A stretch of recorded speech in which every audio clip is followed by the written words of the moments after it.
There is an ancient secret that separates people who only learn enough to know from those who truly reach mastery. And today, you're going to understand why most people never move beyond the beginner stage in any skill they pursue in life. Have you ever noticed this? Some people seem to learn everything incredibly fast. They can play an instrument after just a few months. They speak a new language fluently within a year. They build a business from nothing, while others struggle for decades without ever understanding what they're doing wrong. And what does everyone usually say? They're talented, they were born with it. That belief alone has stopped millions of people before they ever truly began. They tell themselves, I don't have natural talent, so I'll never be great. But that is the most dangerous lie you can believe. Here's the truth. People who master any skill in a short amount of time all share one thing in common, something you were never taught in school, university, or any online course: an ancient learning system. One that turned ordinary people into masters not because they were smarter, but because they walked the right path. Before I reveal that system, take a few seconds to subscribe to the channel, like the video, and write in the comments, what is the one skill you truly want to master in this lifetime? I read every comment, and who knows, this might be the decision that changes your path. Now, come back with me, because what you're about to hear may make your ego uncomfortable, but it will change the way you learn forever. Chapter 1: The Lost Apprentice. This story began long before anyone called it a method, a system, or a learning philosophy. In a small village in feudal Japan, Toyotomi was not born into a prestigious family. He had no great teacher, no connections, no support. He had only one thing: a burning desire to become a master on the path he chose. While others his age accepted an ordinary life, Toyotomi spent hours watching the best people who passed through the village, the way they stood, the way they moved, the quiet confidence they carried without saying a single word. At 16, Toyotomi began teaching himself. No teacher, no guidance. Every morning before sunrise, he trained alone. He memorized every technique, every concept. He believed that if he worked hard enough, if he was smart enough, progress would come. But 6 months passed, then a year. Nothing changed. His movements were still stiff. His body refused to obey his mind. The more he practiced, the more confused he became. Toyotomi knew a lot, but the moment he tried to perform, all that knowledge vanished. The most painful part wasn't failure. It was not knowing why he was failing. Toyotomi believed he was learning, but in reality, he was simply repeating the same mistakes day after day. And he had no idea that those years of self-learning were quietly pushing him farther and farther away from true mastery. Until the day everything changed. Chapter 2. The meeting. One afternoon, as Toyotomi trained at the edge of the forest, his back soaked with sweat, that familiar frustration rising again, a deep, dry voice spoke behind him. You're doing it all wrong. Toyotomi spun around. Before him stood an older man, hair streaked with gray, his body marked by time and battle. From the way he stood alone, Toyotomi knew instantly this was a true master. Your feet are wrong. Your stance is wrong. Your breathing is wrong. The man continued. There was no contempt in his eyes, only cold truth. Everything you're doing is wrong. Toyotomi bowed his head, his voice tightening. Sir, I'm trying to teach myself. I don't have a teacher. The man watched him in silence for a moment, then asked, how long have you been training? 1 year. And have you improved? Toyotomi didn't answer. The silence said everything. The master gently took the wooden sword from Toyotomi's hands. You think you're practicing, he said slowly. But what you're really doing is teaching your body how to be wrong more efficiently. Every time you repeat a mistake, you carve it deeper into yourself. The words cut like a blade. A full year of effort, not just wasted, but harmful. Then, what should I do? Toyotomi asked, almost begging. I've read everything. I've learned every technique. That, the master interrupted, is exactly the problem. You're trying to build a castle, starting from the roof. You want to understand strategy before you can even stand correctly. You want to create before you've learned how to imitate. He looked Toyotomi straight in the eyes. There is a path to learning with 3 stages. You cannot skip them. You cannot rush them. Tomorrow, at dawn, if you truly want to walk that path, come back here. Toyotomi nodded. He didn't yet know that the next morning, his ego would begin to die, and the next chapter of his journey, Shu, would begin. Chapter 3: Shu, the death of the ego. At the first hint of dawn, Toyotomi was already there. He stood upright, waiting, carrying everything he thought was knowledge, unaware that today, all of it would be dismantled piece by piece. Today, Shu begins, the master said. At this stage, you do not think, you do not ask questions, you do not improve anything, you obey. The master stepped into a stance so simple that Toyotomi almost felt disappointed. Stand like me. Toyotomi copied him. Immediately, the master adjusted his foot just slightly to the left, lowered his hips a fraction, rotated his shoulders by an amount barely visible. Now breathe, he said. In 4-3 counts, hold for 2, out for 4. They stood there. No techniques, no movement, just posture and breath. 5 minutes passed. 10 minutes. Toyotomi's thighs began to shake. His mind screamed, "This is a waste of time, master." He finally blurted out, "When do we practice the real techniques?" The master turned slowly. "The reason you've never improved," he said calmly, "is because you don't recognize practice when it's happening. Mastery is built in millimeters, not flashy moves." From that day on, Shu began, day after day, stand, breathe, step, basic cuts, no more, no less. One movement repeated thousands of times, with the same speed, the same force, the same form. No creativity, no ego. Toyotomi hated it. He had always believed he was intelligent, curious, driven. But Shu didn't care about thoughts. Shu cared only about precision. And then, after many weeks, something strange happened. His body began to move without instructions. Postures that once caused pain now felt natural. His breathing adjusted itself without force. One day, the master pointed to a simple horizontal cut. 1,000 times, he said. Not faster. Just correct. Somewhere around the hundreds, Toyotomi felt something different. The blade followed the perfect path. His entire body moved as one. No thoughts interfered. It just happened. You feel it now, don't you? The master asked. Toyotomi could only nod. Modern neuroscience explains this clearly. When a precise movement is repeated around 300 to 500 times, the cerebellum begins forming automatic patterns. After roughly 1,000 correct repetitions, the skill no longer lives in conscious thought. It transfers into the brain's automatic system. But if you change the movement too early, the pattern never forms. That is why Shu is ruthless toward the ego. Because only when the ego goes silent does skill finally come alive in the body. Chapter 4: The Trap of the Eternal Student. 6 months passed and Shu, Toyotomi, now practiced only a handful of techniques, but they were so deeply ingrained that his body could perform them even before his mind fully woke up. One night, the master suddenly shook him awake and ordered him to execute the basic cut. Toyotomi did it. No thought, no hesitation. And yet, it was right then that a new confusion emerged. Toyotomi began observing the others in the dojo. Some had trained for many more years than he had. They knew hundreds of techniques. They could name every form, recite the words of past masters, speak eloquently about strategy, philosophy, and the titles of each move. But when it came to actual combat, everything fell apart. Their movements had shape, but no soul. One morning, Toyotomi asked, "Master, why are there people who know far more techniques than I do, yet aren't better than I am?" The master smiled for the first time in months. "You're finally seeing it," he said. "They're trapped in the hell of the eternal student." He tapped his head.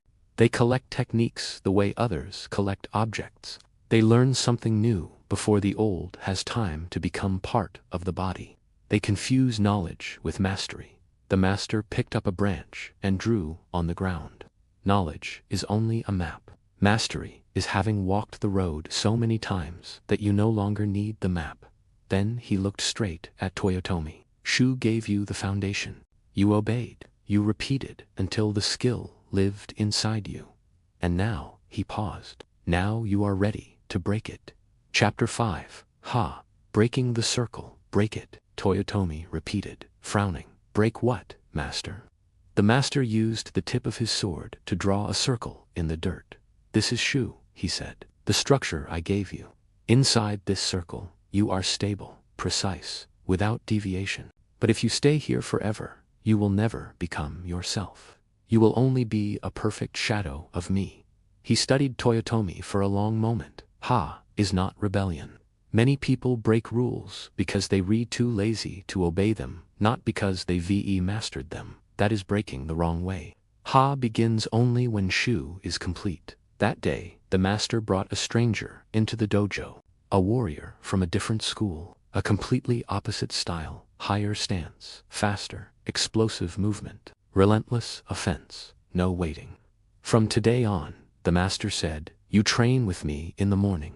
You train with him in the afternoon. Toyotomi was confused. But, won't that mix everything up? Won't everything I've learned fall apart? The master nodded. If your Shu is shallow, yes. You'll become someone who knows many things but masters none. But if your foundation is deep, the opposite will happen. The first months were chaos. In the mornings, Toyotomi learned patience, economy of movement, a low center of gravity. In the afternoons, he was forced to attack first, strike fast, change rhythm constantly. Then, after many weeks, something began to shift. Toyotomi realized that beneath the different forms, both masters were teaching the same thing: how to transmit power through the body, how to read an opponent's rhythm, how to stay fully present in the moment. The techniques were different. The principles were the same. One afternoon, during training, Toyotomi unconsciously blocked an attack using the low stance of the first master, then countered with the explosive strike he had learned from the second. The movement flowed so seamlessly that he didn't even realize what he had done. The two masters looked at each other. What did you just do? The second master asked. Toyotomi shook his head. I don't know. It just happened. The first master smiled. Ha is completing. You are no longer copying blindly, and you are not breaking rules out of arrogance. You understand why. Then his voice grew serious. And this is where 99% of learners stop. Toyotomi was startled. They learn how to combine, create, adapt, and they believe they've become masters. But Ha is still a subtle prison. You are still limited by the techniques you've learned, no matter how flexibly you mix them. He erased the circle on the ground with his foot. There is one final stage. A stage that requires you to do the hardest thing of all: let go of everything. Toyotomi felt his chest tighten. Let go of everything I've spent years building. The master nodded. If you want to move beyond technique and touch true freedom, you must be willing to forget it. The wind swept through the dojo, lifting the dust where the circle had once been. Toyotomi didn't yet know that what lay ahead was no longer about learning more, but about learning how to stop clinging. And that was the doorway to the final stage. Chapter 6. When there are no more techniques, isn't about learning more, the master said. Is when you stop trying. Toyotomi didn't understand. After years of training, breaking patterns, combining, creating, now the master was telling him to stop. How can I fight without techniques? He asked. The master stared into the distance, as if speaking to his own memories. I'll tell you a story. When he was young, he spent over 40 years studying the sword. Hundreds of techniques, dozens of schools. People called him an expert, a master, until one day, an old man over 80 arrived to challenge him. His walk was shaky, his eyes were calm. I lost in 3 breaths, the master said quietly, and what confused me most was, I couldn't even tell what technique he used. The old man told him something he never forgot. You are still attacking. I am not. I am only responding. That is where begins. No more new lessons. No more posture corrections. No more explanations. For years after that, Toyotomi was thrown into sparring against people, stronger, weaker, faster, slower, every day, every kind of situation. At first, his mind still tried to interfere. Use this move, combine that one, switch styles now. But the more he thought, the slower he became. Then, slowly, something strange happened. The labels inside his head began to disappear. No more this technique, no more that school, only distance, breath, the opponent's movement. One day, fighting 3 people at once, Toyotomi couldn't remember what he did. No decision, no choice. His body turned, slipped, countered by itself. When it was over, he stood there, breathing evenly, while his opponents lay on the ground. The master watched from afar. "You're not in there anymore," he said. No ego controlling it, only pure response.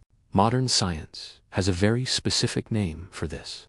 Research on embodied cognition suggests that when humans reach the highest level of mastery, activity in the prefrontal cortex, the area responsible for conscious thinking and deliberate decision-making, drops sharply during performance. Older brain systems tied to movement and intuition take over completely. In other words, you're no longer doing the skill. The skill is expressing itself through you. Re has no shape, no signature moves, no style to imitate. It's like water, formless, yet always becoming exactly the form the present moment requires. Only then did Toyotomi understand. Shu is when the skill enters the body. Ha is when the principles reveal themselves. And Re is when there is no one left to learn and nothing left to force. Only full presence and perfect response to reality as it unfolds. Chapter 7. The Nameless Master. Years later, Toyotomi was no longer the lost apprentice he once was. He had become a respected warrior, but what people admired wasn't his title. It was the stillness that lived inside every movement. Young men traveled from distant villages with the same familiar question. "Master, how many techniques do you know?"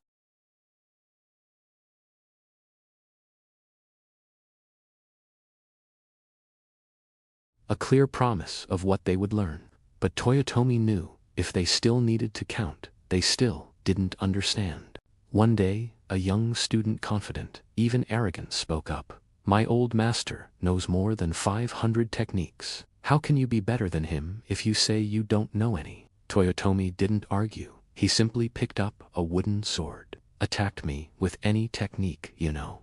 The student unleashed his most complex move, the one he had trained for years. Toyotomi barely moved. A small step, a tiny angle shift, almost invisible.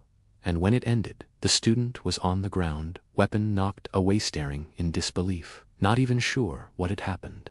Toyotomi helped him back up. "You used a technique with a name, a shape, a sequence. It's good. It works in many situations." Then he looked straight into the student's eyes. "But I didn't use a technique. I only responded to your movement in the one way that moment allowed." And Toyotomi said slowly, "For everyone listening, when you have 500 techniques, you only have 500 choices. When you have nothing left to cling to, you have infinite possibilities." In that moment, they understood. A true master doesn't need a name, because he has moved beyond all forms. Chapter 8. The Universal Way. Toyotomi's story isn't really about swords or martial arts. In truth, it never was. It's about any skill a human being wants to master. If you want to learn guitar, the path is the same. In Shu, you play each chord, each song, exactly as it's written. No improvising, no personal expression, yet your fingers hurt. You get bored. You repeat until your hands find the strings without thinking. In Ha, you begin to understand structure, how music works. You start combining parts, changing rhythm. You're no longer just playing a song. You understand why it sounds good. And in Re, you're not playing music anymore. Music flows through you. Programming is the same. Shu is copying the code of someone better, line by line, structure by structure. You don't ask why, you just make it correct. Ha is seeing patterns, design principles that exist across languages and frameworks. Re is when you see a problem and the solution appears almost instantly, without needing to translate it through syntax. Business is no different. Shu is copying a model that already works. No early creativity. Ha is adapting that model to your market, your context. Re is when you no longer need a model, you can feel the market like a living organism. The form changes, the tools change, but the path does not. Shu, obey. Ha, understand. Re, freedom. That's not just a Japanese philosophy. That is how deep learning truly works, in every field, in every era. Chapter 9, Why Most People Never Make It Past Shu. Here, the uncomfortable truth. Most people in the modern world will never experience what real mastery feels like in any skill. Not because they're stupid, not because they lack resources, but because they refuse to go through Shu. Listen to how people talk about learning. I don't like being boxed in. I learn better when I do it my way. I'm more creative when I'm not copying anyone. It sounds free, personal, independent. But in reality, it's not freedom, it's the ego avoiding discomfort. Shu forces you to face the one thing your ego hates most. You don't know anything yet. Shu makes you go quiet, repeat, do boring things with no praise. And most people can't stand that. Toyotomi could have said the same things. Why do I have to stand exactly like you? Why can't I develop my own style from the beginning? If he had, he never would have left the village. The problem with this era is we retaught that skipping foundations and jumping straight to self-expression is something to celebrate. The result, a generation that knows a little about a lot, starts 10 different paths and finishes none. Here's the raw truth, you haven. T mastered the skill you claim you really want to be great at, not because you lack talent, but because you're trying to enter, even Re, when Shu hasn't even started. You want to play like an artist, but you won't practice scales. You want to code like a pro, but you won't copy the code of someone better. You want to build a big business, but you want to spend a few years studying a proven model. You want the results of mastery, but you don't want to pay the price of repetition. So if you're truly serious, here are 6 steps you cannot escape. Step 1, choose one skill, not 3, not 5. One skill that if mastered in the next few years would change your life. Step 2, find someone ahead of you. They don't have to be the best in the world, just far enough ahead that your illusions die. Step 3, enter Shu with absolute humility. Copy them precisely. No edits, no my version, no early creativity. Step 4, accept boredom. If you're never bored, there's a good chance you're doing it wrong. Shu must feel boring. That's your ego getting sanded down. Step 5, stay in it long enough. Not a few weeks, not a few months. Q can take 1 to several years, depending on the field. Step 6, only when the skill starts flowing without conscious thought do you earn not 1 day earlier. No shortcuts, no secret hacks. Every master in music, sports, science, programming, business goes through this sequence. The only difference is speed, never the order. Shu won't make you look smart, but Shu is the only thing that makes you truly good. And the final question isn't, does Shuhari work? It's this: are you willing to pay the price Shu demands? Chapter 10, Toyotomi's Legacy. Toyotomi lived out his life with a quietness only those who walked the entire path ever reach. He left no handwritten secret manual. He didn't build a school under his name. He didn't write down lists of techniques. What he left behind were people who changed the way they learned on, because of that, changed their entire lives. In his final days, as his most advanced students gathered by his bed, one of them asked what everyone had thought but never dared to say, "Master, what is your greatest regret on this journey?" Toyotomi was silent for a long time. Then he said, "My regret is that I didn't enter Shu sooner. I wasted a year trying to figure it out alone, believing I was smart enough to find a better path. If I had obeyed sooner, I would have gained 1 more year of mastery. And 1 year of mastery is something no amount of money can buy." He looked at each student and continued slowly, Don't repeat my mistake. If you want to master something, find someone who has mastered it and copy them without shame, without ego, without rushing. Originality is not the starting point. It is the inevitable result of deep mastery. 3 days later, Toyotomi died in peace. But the path didn't end there. What very few people realize is this: Shuhari isn't just a way to learn a skill. It's a way to become a different person.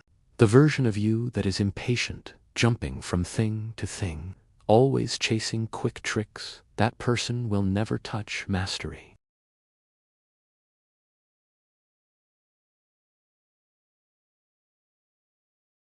That version has been there the whole time, waiting for your permission to step forward. And now you're standing in front of a binary choice. Either you spend the next few years searching for a better way, and 5 years from now, you're still in the same place, knowing a little about many things but truly great at none. Or you accept the path proven across centuries, slow, quiet, demanding discipline, but it always leads to mastery. There is no third road shu, then ha, then re. This path is ancient. It is ruthless to the ego. And that's exactly why it works. If you want to start today, do 3 simple things. Choose one skill, commit to finishing, and enter Shuno negotiation. If this series helped you rethink the way you learn and live, subscribe to the channel, hit like, and write in the comments, what is the one skill you will master in the next few years? Write it not for me, but for you. Because mastery doesn't come looking for anyone. You walk toward it, one step, one repetition, one day of obedience at a time. The journey is open. The only question left is, do you have the courage to go all the way?